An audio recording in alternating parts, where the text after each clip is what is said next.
राज्य की तरह अमरावती जिले में भी कोरोना महामारी तेजी से पांव पसर रही है। इसे देखते हुए राज्य सरकार के आदेश की तर्ज पर जिलाधिकारी शैलेश नवाल ने भी पुराने सभी आदेश रद्द करते हुए नए आदेश जारी किए गए हैं, जिसके अनुसार आज शाम 6 बजे से 30 अप्रैल तक जिले में कड़ा लॉकडाउन रहेगा। जीवनावश्यक वस्तुओं को छोड़कर सभी दुकानें बंद रहेगी। सड़क किनारे नाश्ते व फुटकर दुकानें भी नहीं लग पाएगी। रात के समय संचारबंदी, दिन में जमाबंदी लागू किया गया है। नियमों का उल्लंघन करने पर कड़ी कानूनी व दंडात्मक कार्रवाई की जाएगी। सरकारी कार्यालयों में भी केवल 50% ही कर्मचारियों को काम करने की अनुमति दी गई है।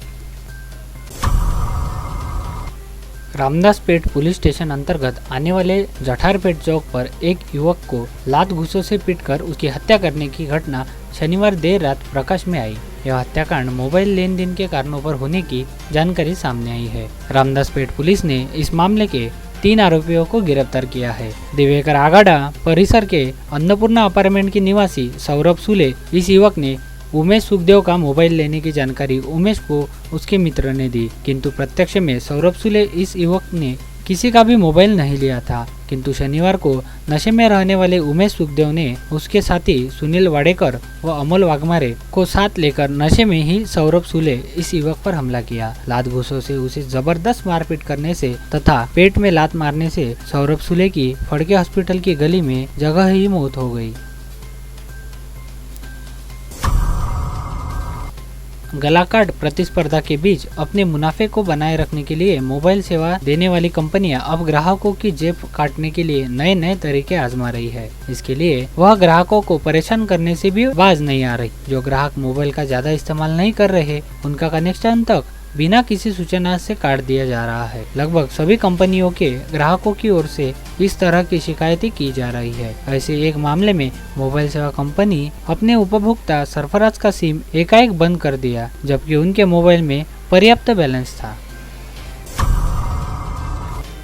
कोरोना की वैक्सीन उपलब्ध होने के बाद 16 जनवरी से वैक्सीन अभियान शुरू करने का निर्णय लिया गया था, जिसमें national empire group of vaccine administration for कोविड-19 द्वारा निर्बंध की गई प्राथमिकता और संबंधित विभाग द्वारा की गई मान्यता के बाद सर्वप्रथम हेल्थ केयर वर्कर्स और फ्रंटलाइन वर्कर को वैक्सीन देने का निर्णय लिया। प्राथमिकता के अनुसार इन वर्करों के नामों का पंजीकरण कराना शुरू किया गया, किंतु अब हेल्थ केयर वर्कर्स और फ्रंटलाइन वर्कर्स के नाम पर अवैध रूप से पंजीकरण कर वैक्सीन लेने के मामले मिलने की जानकारी केंद्रीय स्वास्थ्य एवं परिवार कल्याण मंत्रालय की ओर से दी। पूरे राज्य समेत आज से अमरावती जिले में भी 1 माह के लिए कड़ा लॉकडाउन घोषित किया गया, जिसके कारण फिर लोगों को बेरोजगारी के चलते भूखमरी का सामना करना पड़ेगा। इसके कारण अब लोगों की मृत्यु कोरोना की वजह से नहीं बल्कि आर्थिक तंगी के चलते होगी। इस बात का पिछला कोरोना काल का इतिहास गवाह है। कई लोगों ने आर्थिक तंगी चलते मौत को गले लगाया था, अब फिर वही वक्त वापस लौट कर आया है। जरा सोचिए कि अगर डॉक्टर ने किसी को मृत घोषित कर दिया और उसके परिजनों को यह सूचना दे दी, फिर मृतक को देखने के बाद पता चले कि इसकी सांस चल रही है और दिल भी धड़क रहा है, तो इसे क्या कहा जाएगा। यवतमाल से सरकारी अस्पताल से ऐसा ही एक मामला सामने आया है।